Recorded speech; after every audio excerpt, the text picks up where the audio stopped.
In this video, I'm going to show you the process of making 3 frames, and also the mistakes I made along the way. So the first step with these frames is to route a long edge from your pre-cut piece. This is important to have an even routed edge on both sides of your frame. So the first pass with a 90-degree bit, and then the second pass is with a roundover bit. And a quick note here, I was crouched down just making sure that the roundover bit was properly level, so the roundover would be tangent with both faces.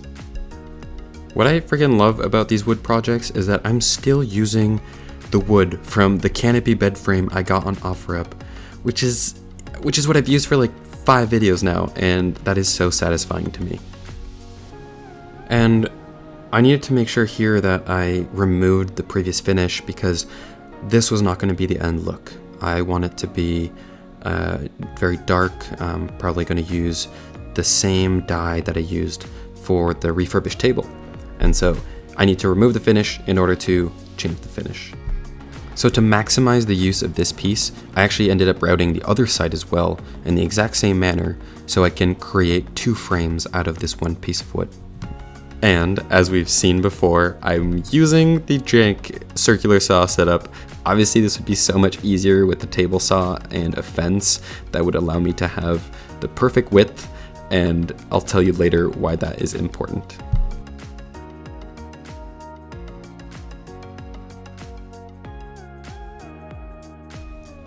On the newly cut edge, the fresh edge, I passed it over with an orbital sander to remove any flared up fibers and just to clean up the face.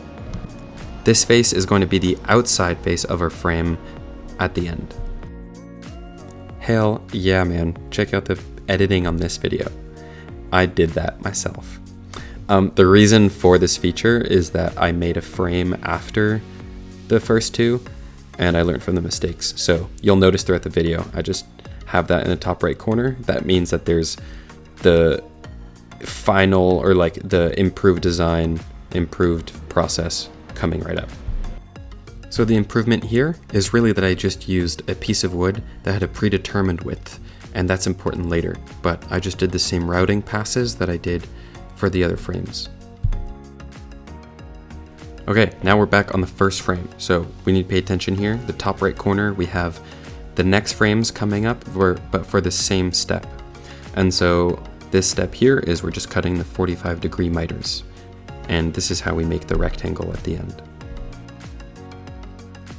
So a couple things to note here is, one, a mistake that I made and that I didn't correct for either because I didn't have the equipment, but because the piece of wood is so long, it was difficult to have it exactly level. I didn't have a spacer that was exactly the height of the cutting platform. So that's something to consider if you're trying to get equipment or if you're trying to do this yourself. And the second piece of advice is to give yourself a little bit of tolerance when you're making these cuts, because this is when it's dependent on the document that you want to frame. You have to make sure that you already know your spacing, and then you can make these cuts, because if it's too small, your document's not going to fit, and if it's too big, it's going to look ridiculous. So right there in that step, I just put my document to see if it would fit, and it seemed like it did, but it's kind of too close, so I think I'll use it for a smaller article. And then I'm sanding the edges just to make sure that the corners match up nicely. Okay, and now moving on to our second frame. So it's still from the same repurposed wood, but it's because we split the original piece in 2, and now we're using the other side of it. And you'll notice here that I actually messed up when doing my 45-degree miter cuts. So I ended up with 5 pieces. I thought I was ruined, but then I thought that would be a great character for the frame. And I think I was right. I love it.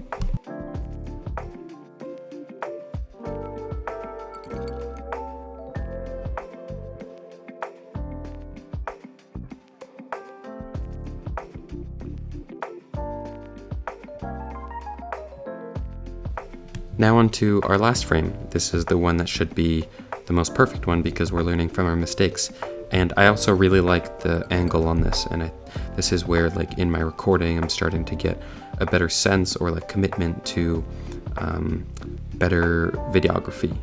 Not excellent, but more intention.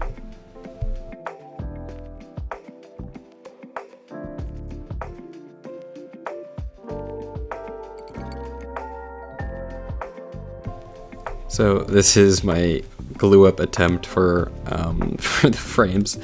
You'll notice that I don't have much control over these frames. I'm only putting horizontal pressure and none of it is vertical, so the pieces started sliding, and you'll see here everything was contorted, and I actually needed to redo the miter cuts, and this sucked. But I learned from the mistake, and I also learned that if you put salt between the pieces of wood with the glue, it acts as sandpaper in a way, and prevents the pieces from sliding with the glue there. And this is a perfect example of the droop that can happen over time as the glue slips.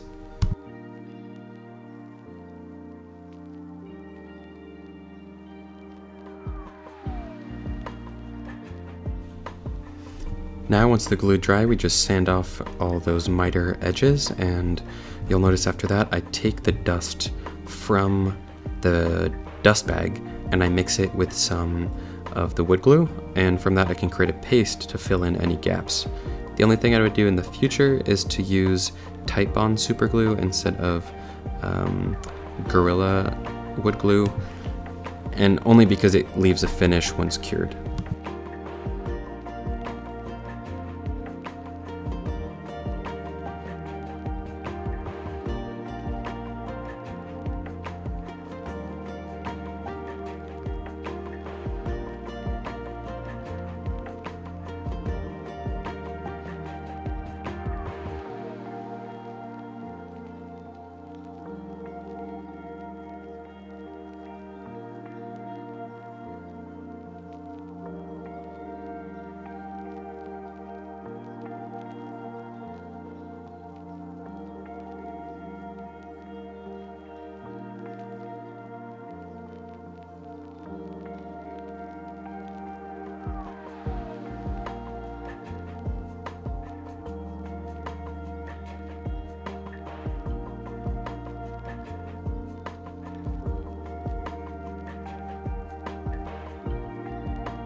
It was so much easier doing the third frame because it was already finished and it already had the right widths and everything. So this one just overall was so much easier.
Now it was time to do the iron dye that we talked about earlier. So this is the black dye that we did that actually dyes the tannins within the wood rather than acting as a stain that kind of just stays surface level.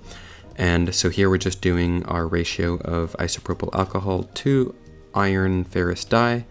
I can't exactly remember from the top of my head, but it does say in the bottle that you buy, and it varies per bottle. So I guess it's good that I don't say it. I don't want to make a mistake for you.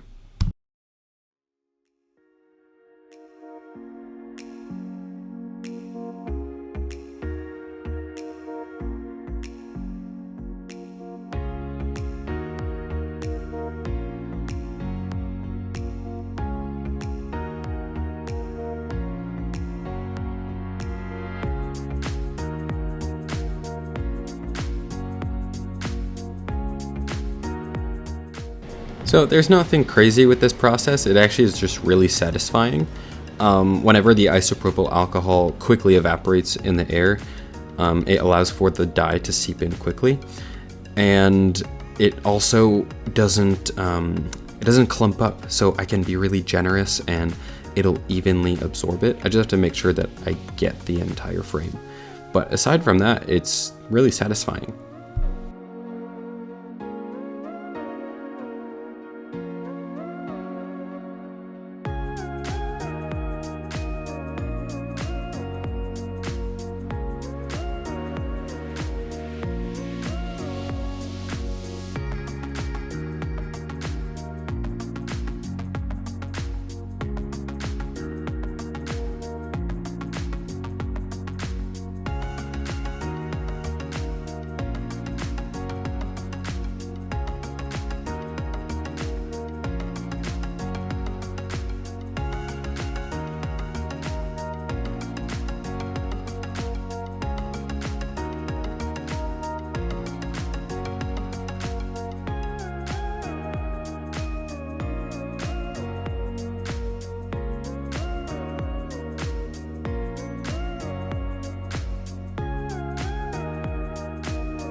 One thing to make sure you do after this is to use some sandpaper and just roughly pass over the surface. And the reason why is because whenever the isopropyl alcohol is evaporating and the wood soaks it up, it actually flares out the fibers like little hairs. So by passing it with the sandpaper, you're removing any of those prickly hairs. So unfortunately, when I first passed the router, I actually didn't have it deep enough, which means when I stacked my document, the acrylic frame, and the back cardstock, it wouldn't sit flush with the back of the frame, so I had to make it deeper.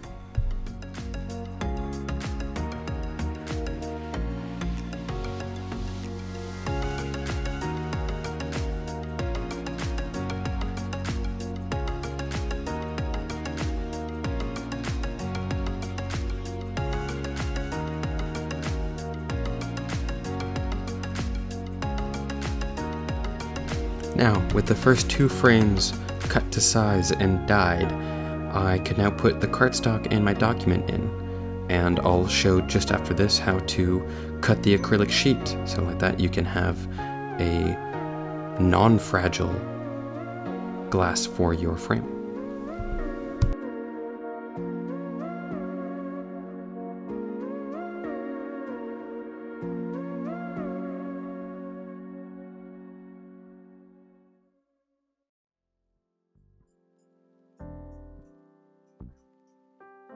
Okay, this step always makes me so excited, and this is cutting the acrylic pane out of your large acrylic sheet. So you'll take your frame, you'll bring it to the acrylic sheet, and you'll trace your outline. It must be a little bit smaller than the outline that you routed out, because otherwise it'll be hard to work with, it'll be too snug. So you want to give yourself some grace there. Once you have those markings, take a straight piece of, it could be a ruler, like a thick ruler, or it could be I had a metal bar, and I took that, and you take a scorer, like a glass score or an acrylic score, and I go like 7 or 10 passes. And what this does is if I were to crack the acrylic, the crack would propagate down that line, and by doing that, I can create my rectangle. So you'll see once I have it scored, I clamp it between two straight pieces and I snap off the larger excess, and then I'm left with a clean cut.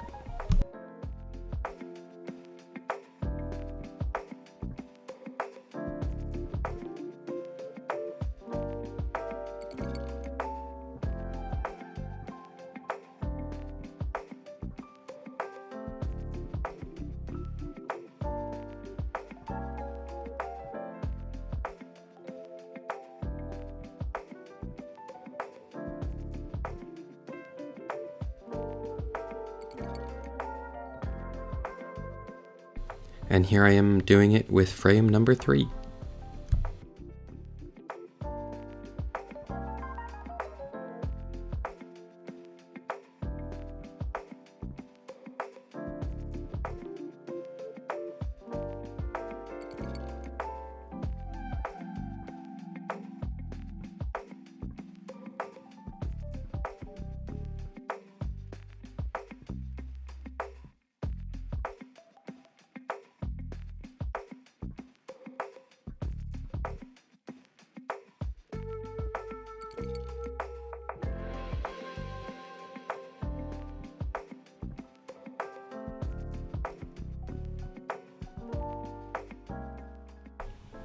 Now, with the frames glued, sanded, dyed, and our acrylic paints completed, I took this time to spray it with a Varathane clear coat. And this just gives it a pop for the finish, gives it a bit more of a wet look, and that's when you see more of the grain pop out. And I wanted these frames to look good.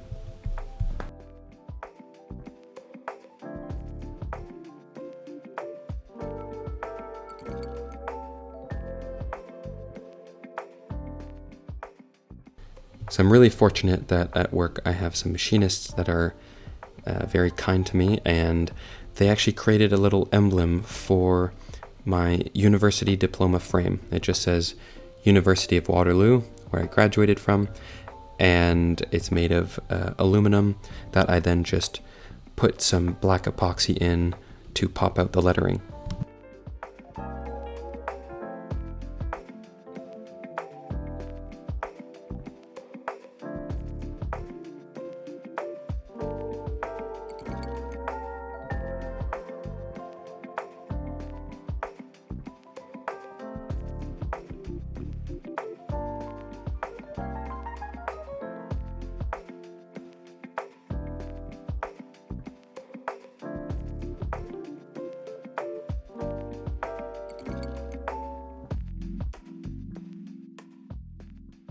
Okay, I swear, we're so close to being done.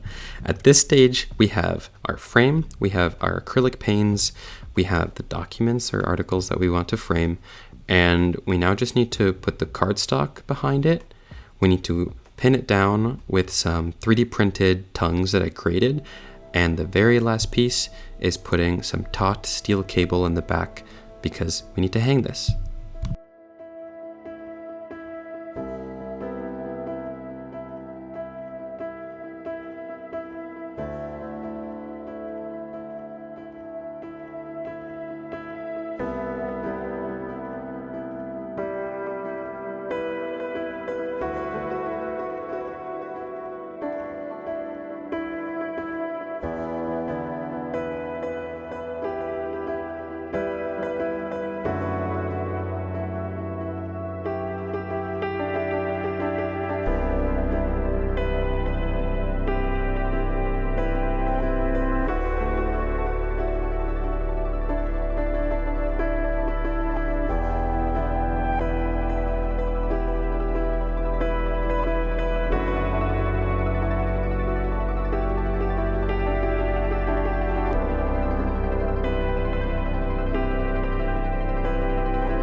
And here we are. I couldn't be more thrilled to have created these frames. It is, I feel like, one of those woodworking projects that is just an entry project you must complete to deem yourself even remotely worthy of a woodworker. And so I obviously learned a lot about finishes and cuts and, all these things that could compound into your final piece. I'm really stoked with one of the pieces that had that accidental miter cut issue that is now like 5 pieces instead of 4, but you can't even see it. And I'm really stoked that I learned from this process and built my own frame instead of just buying a $300 frame from a university for my diploma. And, just this whole process is really enjoyable. I can put up my accomplishments on the wall. So always something to look forward to and to look back onto. Thanks so much for watching. Have a great day.